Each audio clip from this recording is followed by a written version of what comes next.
नमस्कार दोस्तों, कालजयी कृतिया में आप सभी का स्वागत है। प्रस्तुत है रविंद्रनाथ टैगोर द्वारा लिखित कहानी काबुलीवाला। आइए सुनते हैं।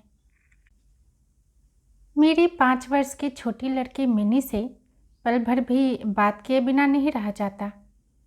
दुनिया में आने के बाद भाषा सीखने में उसने सिर्फ 1 ही वर्ष लगाया होगा। उसके बाद से जितनी देर तक सो नहीं जाती है, उस समय का एक पल भी वह चुप्पी में नहीं खोती। उसकी माता बहुधा डांट फटकार कर उसके चलते हुए जबान बंद कर देती हैं, किंतु मुझसे ऐसा नहीं होता।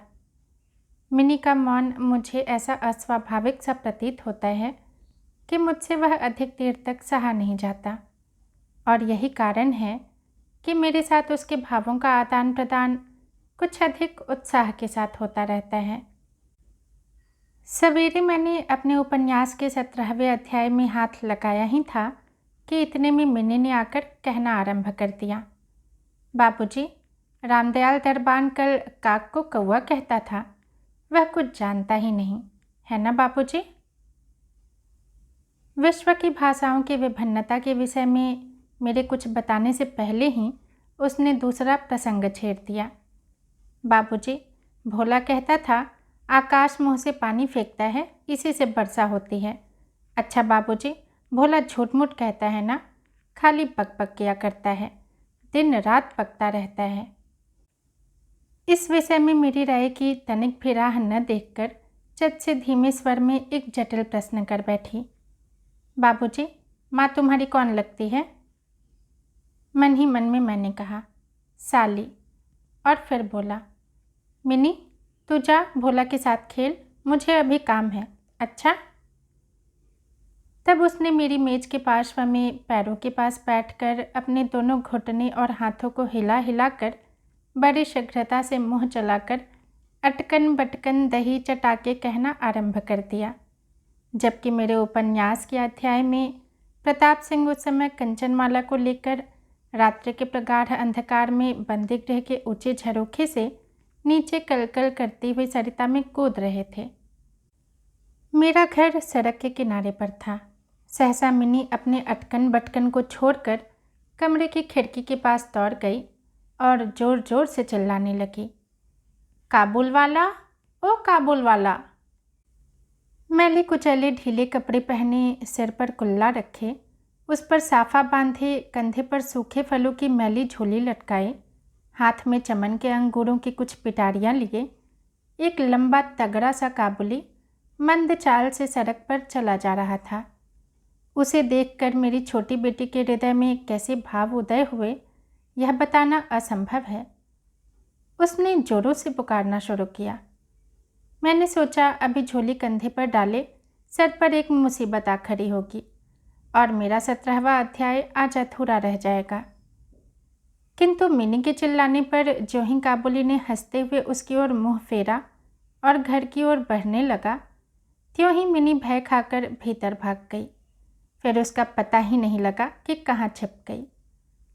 उसके छोटे से मन में वह अंधविश्वास बैठ गया था कि उस मैली कुचैली झोली के अंदर ढूंढने पर उस जैसी और भी जीती जागती बच्चियां निकल सकती हैं। इधर काबुली ने आकर मुस्कराते हुए मुझे हाथ उठाकर अभिवादन किया और खड़ा हो गया। मैंने सोचा वास्तव में प्रताप सिंह और कंचनमाला की दशा अत्यंत संकटापन्न है। फिर भी घर में बुलाकर इससे कुछ न खरीदना अच्छा न होगा। कुछ सौदा खरीदा गया। उसके बाद मैं उससे इधर उधर की बातें करने लगा। खुद रहमत, रूस, अंग्रेज, सीमांत रक्षा के बारे में गपशप होने लगी। अंत में उठकर जाते हुए उसने अपनी मिलीजुली भाषा में पूछा, बाबूजी, आपकी बच्ची कहाँ गई? मैंने मिनी के मन से व्यर्थ का भय दूर करने के अभिप्राय से उसे भीतर से बुलवा लिया। वह मुझसे बिल्कुल लगकर काबुली के मुख और झोली की ओर संदेहात्मक दृष्टि डालते हुए खड़ी रही। काबुली ने झोली में से किशमिश और खुबानी निकाल कर देना चाहा, पर उसने नहीं लिया और दोगुने संदेह के साथ मेरे घुटनों से लिपट गई। उसका पहला परिचय इस प्रकार हुआ, इस घटना के कुछ दिन बाद एक दिन सवेरे मैं किसी आवश्यक कार्यवश बाहर जा रहा था। देखो तो मेरी बिटिया दरवाजे के पास बेंच पर बैठी हुई काबुली से हंस हंस कर बातें कर रही है और काबुली उसके पैरों के समीप बैठा बैठा मुस्कराता हुआ उन्हें ध्यान से सुन रहा है और बीच बीच में अपनी राय मिलीजुली भाषा में व्यक्त करता जाता है। मिनी को अपने 5 वर्ष के जीवन में बाबूजी के सिवा ऐसा धैर्य वाला श्रोता शायद ही कभी मिला हो। देखा तो उसका फिराक का अग्रभाग बादाम किशमिश से भरा हुआ है। मैंने काबुली से कहा, इसे यह सब क्यों दे दिया, अब कभी मत देना। कहकर कुर्ते की जेब से एक अठन्नी निकाल कर उसे दी। उसने बिना किसी हिचक के अठन्नी लेकर अपनी झोली में रख ली। कुछ देर बाद घर लौटकर देखता हूँ तो उस अठन्नी ने बड़ा भारी उपद्रव खड़ा कर दिया है। मिनी की माँ एक सफ़ेद चमकीला गोलाकार पदार्थ हाथ में लिए डांट डपट कर मिनी से पूछ रही थी, तूने यह अठन्नी पाई कहाँ से, बता। मिनी ने कहा, काबुली वाले ने दी है। काबुली वाले से तूने अठन्नी ली कैसे, बता। मिनी ने रोने का उपक्रम करते हुए कहा, मैंने मांगी नहीं थी, उसने आप ही दी है। मैंने जाकर मिनी की उस अकस्मात मुसीबत से रक्षा की और उसे बाहर ले आया। मालूम हुआ कि काबुली के साथ मिनी की यह दूसरी ही भेंट थी, सो बात नहीं। इस दौरान में वह रोज आता रहा है और पिस्ता बादाम के रिश्वत दे देकर मिनी के छोटे से हृदय पर बहुत अधिकार कर लिया है। देखा कि इस नई मित्रता में बंधी हुई बातें और हंसी ही प्रचलित हैं। जैसे मेरी बिटिया रहमत को देखते ही हंसते हुए पूछती, काबुल वाला, ओ काबुल वाला, तुम्हारी झोली के भीतर क्या है। काबुली, जिसका नाम रहमत था, एक अनावश्यक चंद्र बिंदु जोड़कर मुस्कराता हुआ उत्तर देता, हाँ बिटिया। उसके परिहास का रहस्य क्या है यह तो नहीं कहा जा सकता, फिर भी इन नए मित्रों को इससे तनिक विशेष खेल सा प्रतीत होता है और जाड़े के प्रभात में एक सयाने और एक बच्चे की सरल हंसी सुनकर मुझे भी बड़ा अच्छा लगता। उन दोनों मित्रों में और भी एक आध बात प्रचलित थी। रहमत मिनी से कहता, तुम ससुराल कभी नहीं जाना, अच्छा। हमारे देश की लड़कियां जन्म से ही ससुराल शब्द से परिचित रहती हैं, किंतु हम लोग तनिक कुछ नई रोशनी के होने के कारण तनिक से बच्चे को ससुराल के विषय में विशेष ज्ञानी नहीं बना सकते थे। अतः रहमत का अनुरोध वह स्पष्ट रूप से नहीं समझ पाई। इस पर भी किसी बात का उत्तर दिए बिना चुप रहना उसके स्वभाव के बिल्कुल ही विरुद्ध था। उल्टे वह रहमत से ही पूछती, तुम ससुराल जाओगे। रहमत काल्पनिक ससुर के लिए अपना जबरदस्त घूंसा तान कर कहता, हम ससुर को मारेगा। सुनकर मिनी ससुर नामक किसी अनजाने जीव की दुरावस्था की कल्पना करके खूब हंसती। देखते देखते जाड़े की सुहावनी ऋतु आ गई। पूर्व युग में इसी समय राजा लोग दिग्विजय के लिए कूच करते थे। मैं कलकत्ता छोड़कर कभी कहीं नहीं गया, शायद इसीलिए मेरा मन ब्रह्मांड में घूमा करता है, यानी मैं अपने घर में ही चिर प्रवासी हूँ। बाहरी ब्रह्मांड के लिए मेरा मन सर्वदा आतुर रहता है। किसी विदेश का नाम आगे आते ही मेरा मन वहीं की उड़ान लगाने लगता है। इसी प्रकार किसी विदेशी को देखते ही तत्काल मेरा मन सरिता पर्वत बिहड़ वन के बीच में एक कुटीर का दृश्य देखने लगता है और एक उल्लासपूर्ण स्वतंत्र जीवन यात्रा की बात कल्पना में जाग उठती है। इधर देखा तो मैं ऐसी प्रकृति का प्राणी हूँ जिसका अपना घर छोड़कर बाहर निकलने में सिर कत्ता है। यही कारण है कि सवेरे के समय अपने छोटे से कमरे में मेज के सामने बैठकर उस काबुली से गपशप लड़ाकर बहुत कुछ भ्रमण का काम निकाल लिया करता हूँ। मेरे सामने काबुल का पूरा चित्र खिंच जाता। दोनों ओर ऊपर खाबर लाल लाल ऊंचे दुर्गम पर्वत हैं और रेगिस्तानी मार्ग। उन पर लदे हुए ऊँटों की कतार जा रही है। ऊंचे ऊंचे साफे बांधे हुए सौदागर और यात्री कुछ ऊँट की सवारी पर हैं तो कुछ पैदल ही जा रहे हैं। किन्हीं के हाथों में बर्छा है तो कोई बाबा आदम के ज़माने की पुरानी बंदूक थामे हुए हैं। बादलों की भयानक गर्जन के स्वर में काबुली लोग अपनी मिलीजुली भाषा में अपने देश की बातें कर रहे हैं। मिनी की माँ बड़ी वहमी तबीयत की है। राह में किसी प्रकार का शोरगुल हुआ नहीं कि उसने समझ लिया कि संसार भर के सारे मस्त शराबी हमारे ही घर की ओर दौड़े आ रहे हैं। उसके विचारों में यह दुनिया इस छोर से उस छोर तक चोर डकैत मस्त शराबी सांप बाघ रोगों मलेरिया तिलचट्टे और अंग्रेजों से भरी पड़ी है। इतने दिन हुए इस दुनिया में रहते हुए भी उसके मन का यह रोग दूर नहीं हुआ। रहमत काबुली की ओर से भी वह पूरी तरह निश्चिंत नहीं थी। उस पर विशेष नज़र रखने के लिए मुझसे बार बार अनुरोध करती रहती। जब मैं उसके इस शक को परिहास के आवरण से ढकना चाहता तो मुझसे एक साथ कई प्रश्न पूछ बैठती। क्या कभी किसी का लड़का नहीं चुराया गया? क्या काबुल में गुलाम नहीं बिकते? क्या एक लंबे तगड़े काबुली के लिए एक छोटे से बच्चे का उठा ले जाना असंभव है? इत्यादि। मुझे मानना पड़ता कि यह बात नितांत असंभव हो सो बात नहीं, पर भरोसे के काबिल नहीं। भरोसा करने की शक्ति सब में समान नहीं होती। अतः मिनी की माँ के मन में भय ही रह गया, लेकिन केवल इसीलिए बिना किसी दोष के रहमत को अपने घर में आने से मना न कर सका। हर वर्ष रहमत माघ मास के लगभग अपने देश लौट जाता है। इस समय वह अपने व्यापारियों से रुपया पैसा वसूल करने में तल्लीन रहता है। उसे घर घर दुकान दुकान घूमना पड़ता है, फिर भी मिनी से उसकी भेंट एक बार अवश्य हो जाती है। देखने में तो ऐसा प्रतीत होता है कि दोनों के मध्य किसी षड्यंत्र का श्रीगणेश हो रहा है। जिस दिन वह सवेरे नहीं आ पाता उस दिन देखूं तो वह संध्या को हाजिर है।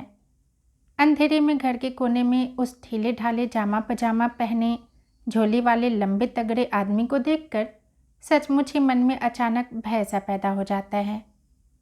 लेकिन जब देखता हूँ कि मिनी ओ काबुल वाला पुकारते हुए हंसती हंसती दौड़ी आती है तो दो भिन्न भिन्न आयु के असम मित्रों में वही पुराना हास परिहास चलने लगता है, तब मेरा सारा हृदय खुशी से नाच उठता है।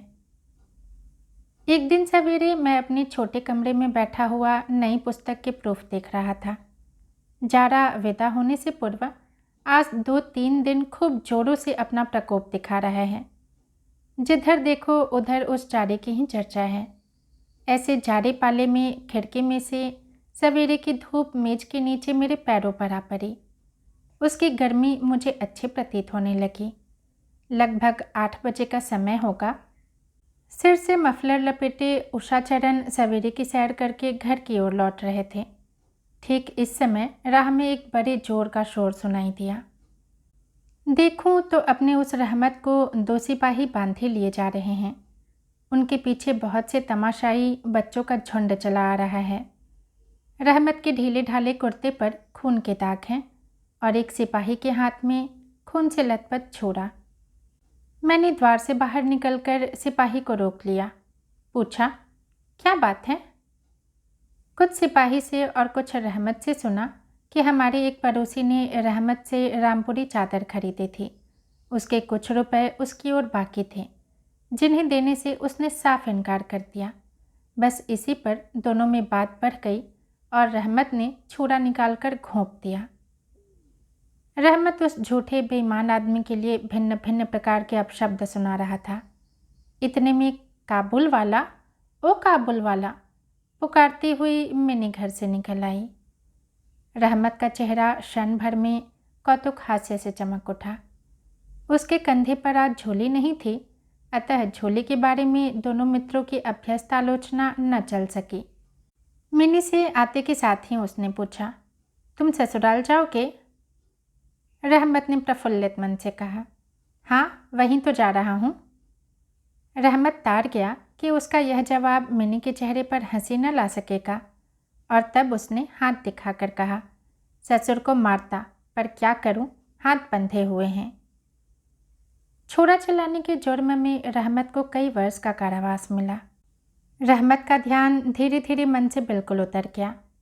हम लोग अब अपने घर में बैठकर सदा के लिए अभ्यस्त होने के कारण नित्य के काम धंधों में उलझे हुए दिन बिता रहे थे।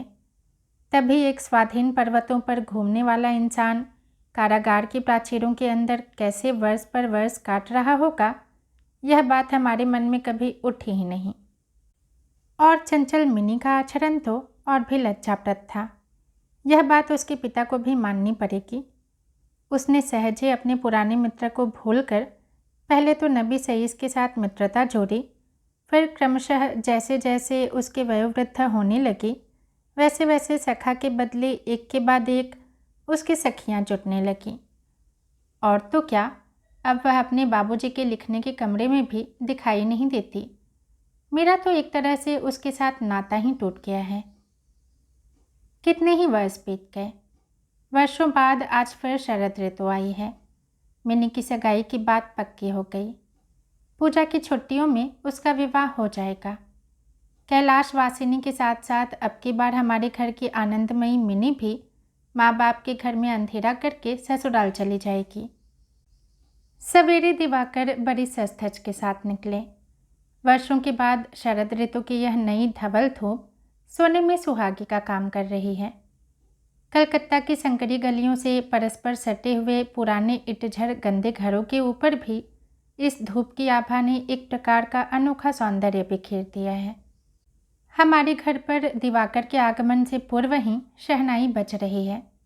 मुझे ऐसा प्रतीत हो रहा है कि जैसे यह मेरे हृदय की धड़कनों में से रो रो कर बज रही हो। उसकी करुण भैरवी रागिनी मानो मेरी विच्छेद पीड़ा को जाड़े की धूप के साथ सारे ब्रह्मांड में फैला रही है। मेरी मिनी का आज विवाह है। सवेरे से घर बवंडर बना हुआ है। हर समय आने जाने वालों का तांता बंधा हुआ है। आंगन में बांसों का मंडप बनाया जा रहा है। हर एक कमरे और बरामदे में झाड़ फानुस लटकाए जा रहे हैं और उनकी टक टक की आवाज़ मेरे कमरे में आ रही है। चलो रे, जल्दी करो, इधर आओ, कि तो कोई गिनती ही नहीं है। मैं अपने लिखने पढ़ने के कमरे में बैठा हुआ हिसाब लिख रहा था। इतने में रहमत आया और अभिवादन करके खड़ा हो गया। पहले तो मैं उसे पहचान न सका। उसके पास न तो झोली थी और न पहले जैसे लंबे लंबे बाल और न चेहरे पर पहले जैसे दिव्य ज्योति ही थी। अंत में उसकी मुस्कान देखकर पहचान सका कि वह रहमत है। मैंने पूछा, क्यों रहमत, कब आई? उसने कहा, कल शाम को जेल से छूटा हूँ। सुनते ही उसके शब्द मेरे कानों में खच से बज उठे। किसी खूनी को मैंने कभी आंखों से नहीं देखा था। उसे देखकर मेरा सारा मन एकाएक सिकुड़ सा गया। मेरी यही इच्छा होने लगी कि आज के इस शुभ दिन में वह इंसान यहाँ से टल जाए तो अच्छा हो। मैंने उससे कहा, आज हमारे घर में कुछ आवश्यक काम है, सो आज मैं उसमें लगा हुआ हूँ। आज तुम जाओ, फिर आना। मेरी बात सुनकर वह उसी क्षण जाने को तैयार हो गया, पर द्वार के पास आकर कुछ इधर उधर देखकर बोला, क्या बच्चे को तनिक नहीं देख सकता? शायद उसे यही विश्वास था कि मिनी अब तक वैसे ही बच्ची बनी है।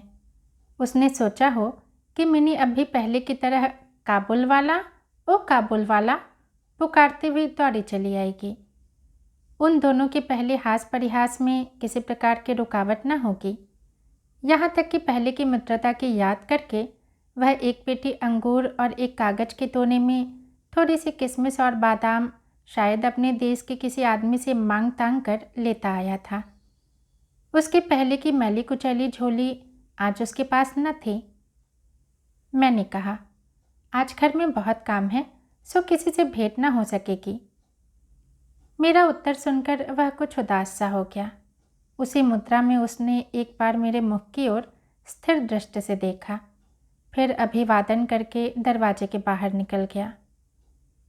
मेरे हृदय में जाने कैसी एक वेदना से उठी।